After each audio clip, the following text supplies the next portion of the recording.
नमस्कार, आप देख रहे हैं इंडिया 360 न्यूज और मैं हूं जी आपके साथ। गोवा में भारी बारिश के बीच दूधसागर झरने के पास से गुजर रही ट्रेन को रोका गया है, जिसका एक वीडियो भी सोशल मीडिया पर सामने आया है। अब गोवा में दूधसागर झरने के पास से गुजर रही ट्रेन भारी बारिश के कारण बुधवार को रोक दी गई और इसका एक वीडियो भी सामने आया, जिसमें झरने से भारी मात्रा में पानी ट्रेन पर गिरता दिख रहा है। और पिछले ही हफ्ते भूस्खलन के कारण दूधसागर के पास रेलवे ट्रैक क्षतिग्रस्त हो गया था, जिसके बाद में इसे ठीक किया गया। और इसी के साथ में शोएब अख्तर ने शेयर किया है पाकिस्तान में बादल फटने के बाद बाढ़ के पानी में बहती हुई कारों का वीडियो। पूर्व पाकिस्तानी क्रिकेटर शोएब अख्तर ने इस्लामाबाद में बादल फटने के बाद बाढ़ के पानी में बहती हुई कारों का वीडियो शेयर किया है और उन्होंने लिखा कि इस्लामाबाद में आज सुबह ऐसा मंजर देखा गया कि मैं सभी की सलामती के लिए दुआ और प्रार्थना करता हूं। आपको बता दें कि इस्लामाबाद के डिप्टी कमिश्नर ने क्षेत्र में गैर जरूरी आवाजाही पर भी रोक लगा दी है।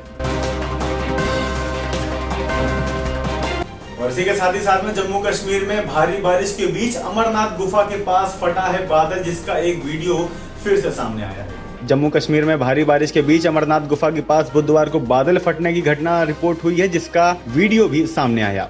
अब इस दुर्घटना में कोई भी हताहत नहीं हुआ है और एसडीआरएफ की 2 टीमें मौके पर पहुंच गई हैं और गृह मंत्री अमित शाह ने कहा है कि राहत कार्यों के लिए एनडीआरएफ की टीम भेज दी गई है। और इसी के साथ में भारी बारिश का कहर लगातार जारी है। हिमाचल में बीते 24 घंटों में 14 लोगों की मौत हुई है और कुल्लू में पानी का बहाव बहुत ज्यादा है।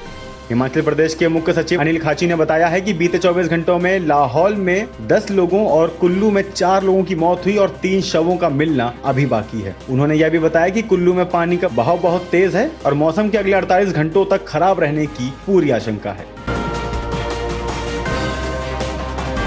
महाराष्ट्र कैबिनेट ने स्कूल की फीस को 15% तक घटाने के लिए अध्यादेश को मंजूरी दे दी है। महाराष्ट्र कैबिनेट ने सभी बोर्ड की स्कूल फीस 15% तक घटाने के लिए अध्यादेश को मंजूरी प्रदान करी है और राज्य की स्कूली शिक्षा मंत्री वर्षा गायकवाड़ ने कहा है कि इस संबंध में जल्द ही विस्तृत आदेश जारी किया जाएगा। और इससे पहले सुप्रीम कोर्ट ने राज्य को कोविड-19 के मद्देनजर स्कूल फीस घटाने पर गौर करने के लिए कहा था।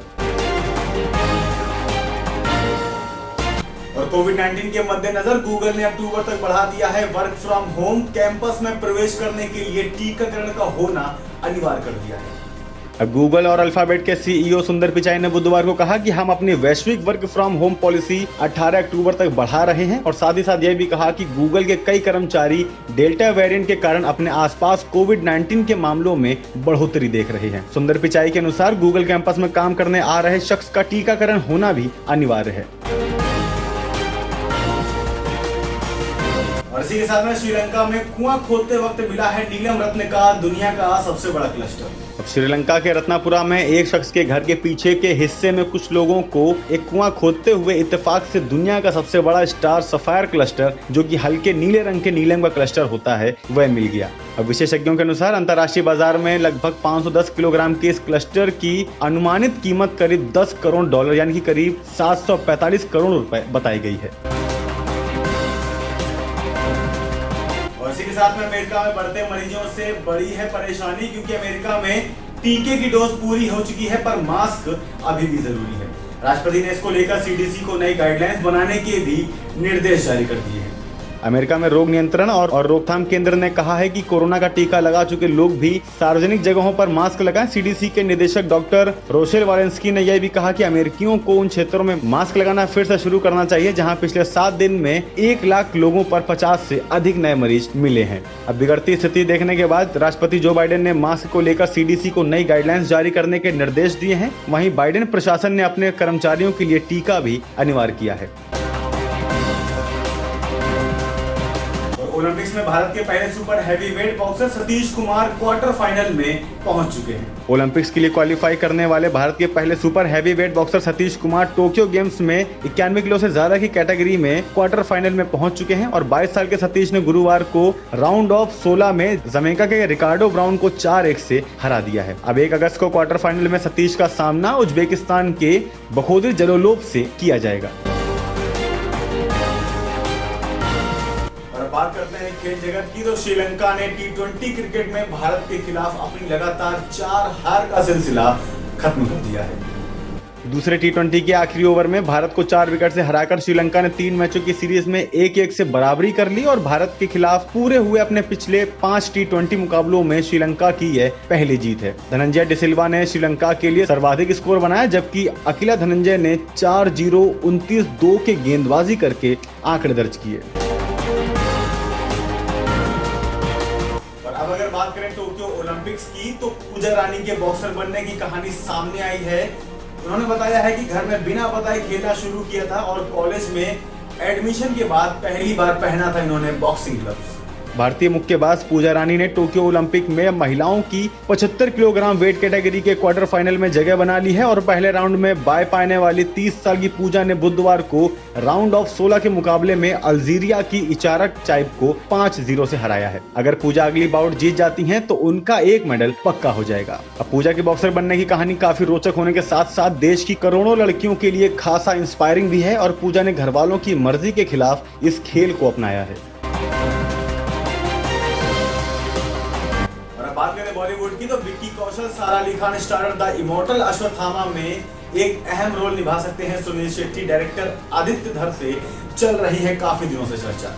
और उरी के डायरेक्टर आदित्य धर जल्द ही बड़े बजट में महाभारत के किरदार अश्वत्थामा पर बन रही super hero film the immortal Ashwatthama लेकर आ रहे हैं और इस फिल्म में उरी एक्टर विक्की कौशल और सारा अली खान लीड रोल में नजर आने वाले हैं। अब जिनके साथ इंडस्ट्री के कुछ बड़े एक्टर्स भी नजर आएंगे। मेकर्स इस फिल्म को बड़ा बनाने के लिए अब सुनील शेट्टी को ऑन बोर्ड लाने की तैयारी कर रहे हैं। और अब बात करें अगर पोर्नोग्राफी केस की, तो राज कुंद्रा को अभी तक राहत नहीं है। मुंबई की एस्प्लेनेड कोर्ट ने भी जमानत याचिका खारिज कर दी है।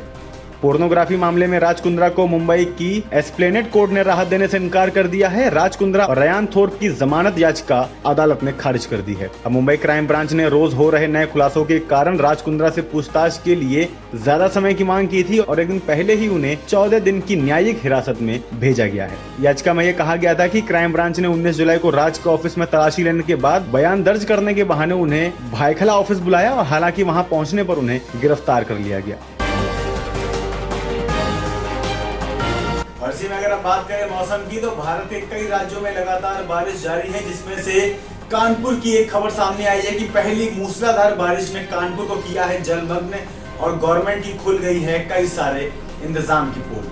पहली मूसलाधार बारिश में नगर निगम और जलकल विभाग के सारे इंतजाम धुल गए। नाला, गली, पिट और नाली की कागज में सफाई होने के कारण कई इलाके जलमग्न हो गए। दुकानों व घरों में पानी भर गया। सुबह से लोग मकानों से बारिश का पानी निकालने में लगे रहे और जूही खलवा में कई फीट पानी भर जाने के कारण रास्ता बंद हो गया है। अब वीआईपी रोड, सिविल लाइंस और जूही खलवा पुल में पानी न भरने के लिए किए गए सारे इंतजाम फेल हो चुके हैं। और वीआईपी रोड के पास रहने वाले आसिफ ने यह बताया कि सुबह नींद खुली तो देखा कि रोड पर सिर्फ पानी ही पानी है।